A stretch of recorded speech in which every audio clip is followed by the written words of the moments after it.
Saudara artis Amanda Manopo diperiksa Bareskrim Polri terkait promosi judi online. Amanda membantah telah mempromosikan judi online.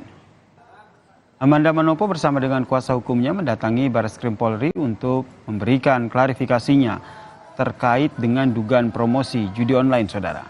Amanda membantah telah mempromosikan judi online dan mengaku juga tertipu. Ia mengira judi online tersebut merupakan aplikasi game biasa. Sama kepolisian yang ada, kalau memang apa yang terjadi pada saat ini hanya sebuah kesalahpahaman saja. Gitu. Nanti mungkin seterusnya bisa tanya sama lawyer saya aja sih. Mbak, saat Anda menerima job ini, apa Anda tahu ini adalah judi online? Tidak, saya tidak tahu sama sekali. Apa yang Anda tahu? Yang saya tahu itu memang itu hanya game, sebatas game saja, tidak ada judi, dan itu kan berinteraksi lewat dari manajer saya. Jadi lewat dari Riko, dan itu semuanya kita ada bukti-bukti dan segala macam, nanti tinggal. Saudara, seorang siswi SMP menjadi korban perundungan sejumlah rekannya di Kota Bandung, Jawa Barat.